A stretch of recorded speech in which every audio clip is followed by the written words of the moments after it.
Selamat sore para netizen dimanapun kita berada. Salam inspirasi bagi kita semua ya. Dapat tuh barang ya. Jokowi lantik Gus Ipul jadi mensos gantikan Risma hari ini. Sudah dapatkan jabatan ya? Apakah masih keluar-keluar untuk mengambil PKB? Inilah menurut saya pribadi kenapa ya setelah Risma ini memundurkan diri di situ menjadi Kemensos, nampaknya kan tidak perlu dengan reshuffle itu, tidak perlu menggantikan atau melantik Kemensos ini. Ganti saja mereka pejabat-pejabatnya di situ begitu atau wakilnya begitu ya. Tapi pada kenyataannya adalah ya ini kan tinggal 1 bulan lagi begitu kan. Oktober ini sudah berakhir. Enak dong mereka ya. Tidak ngapa-ngapain di situ ya dapat gaji. Tapi inilah politik yang ada begitu. Makanya dengan adanya politik yang dekat dengan kekuasaan gampang untuk menjadi ya jabatan. Ini Jokowi lantik Gus Ipul jadi mensos ya gantikan Risma hari ini ya. Lumayan 1 bulan kan nanti dapat uang pensiunan. Hahaha ya. Mantap dapat kue sisa mayan daripada nggak ada. Ini dengan si Mulyono nih ya sudah tinggal sebulan masih aja bagi-bagi jabatan. Si Mulyono terhadap orang-orang titipan dia ini bisa dipakai lagi di kabinet baru Prabowo. Makanya di kabinet Prabowo ini nggak usah lah ya mengambil menteri-menteri yang sudah dipakai oleh seorang Jokowi begitu. Makanya saya sebagai rakyat kecil ya mewanti-wanti kepada seorang Prabowo. Prabowo tidak usah mengambil menteri yang sudah dipakai oleh seorang Jokowi. Ya, menteri-menteri Jokowi gak usah dipakai semuanya begitu kan. Ada orang-orang hebat di situ begitu ya. Makanya dengan adanya seperti ini nampaknya kan 1 bulan ya. 1 bulan ini kan sudah selesai. Ya apa? Masa mau bekerja 1 bulan ini gimana sih ya? Ya ampun padahal tinggal sebulan ya kurang ya. Kalau entar dia nggak terpilih lagi jadi menteri, enak tuh dia dapat pensiunan menteri sampai mati. Positive thinking aja, mungkin presiden tanya ke Prabowo calon mensosnya siapa. Dan ternyata Gus Ipul jadi nanti ya setelah 20 Oktober ya. Yang lanjut lagi jadi menteri. Jadi mereka-mereka yang dilantik Jokowi belakang ini yang mungkin calon-calon menterinya Prabowo. Saya kira tidak begitu kan ya. Ya makanya Prabowo nggak usah lah ngambil menteri-menteri seorang Jokowi begitu kan. Ya lihat kinerja yang baik aja. Ini akhirnya pecah telur. Lumayan pensiunan seumur hidup.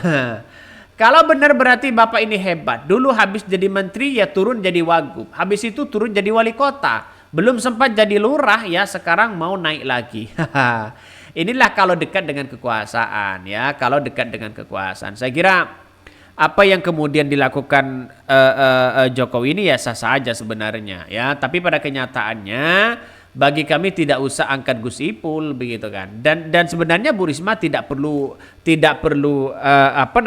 mundur begitu kan. Tapi kan cuma tinggal 1 bulan sebenarnya nggak apa-apa mereka mundur biar tidak ada jabatan yang kemudian melekat pada dia. Tapi inilah politik yang ada. Makanya ya saya kira agak malu sih sebenarnya Gus Ipul begitu untuk menjadi posisi menteri. Kenapa tidak ada yang lain aja begitu kan ya.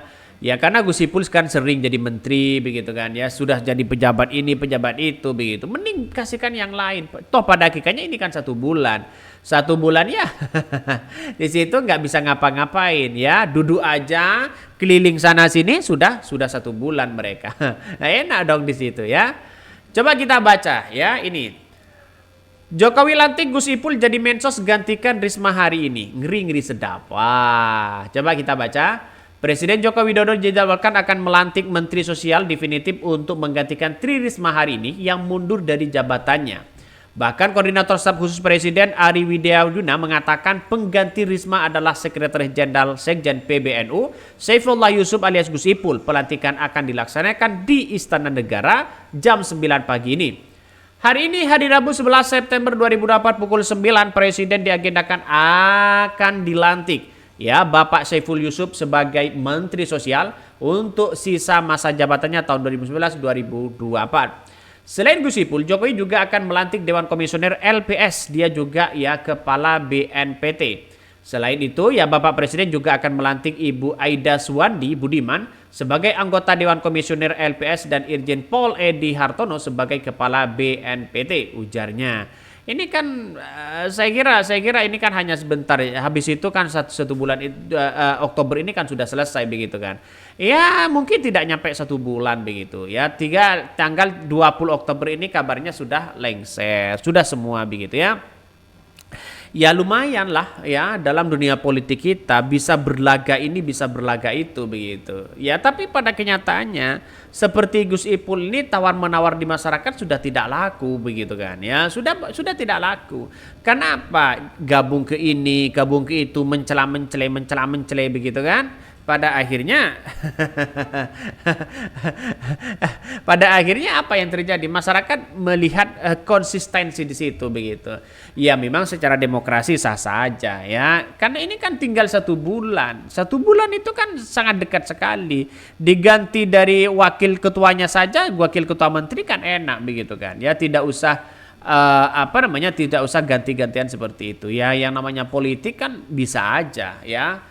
Bisa aja tergantung dari kesepakatan itu ya, jadi si A, jadi si B, dan jadi si C, dekat dengan penguasa ini, penguasa itu begitu kan, gampang. Makanya kata Mahfud MD, wah ini parah demokrasi kita ini, parah begitu. Apa-apa begitu kan ya, sudah dipreteli sana sini. Saya yakin dan saya yakinnya kalau seperti ini terus negara kita itu tidak akan pernah maju. Camkan itu. Makanya Prabowo itu sudah mewanti-wanti, tidak lagi mengenal yang namanya bapak, anaknya ini, anaknya itu, ordal ini, ordal itu. Saya yakin ya harapan kepada masyarakat satu-satunya adalah seorang Prabowo nanti ya.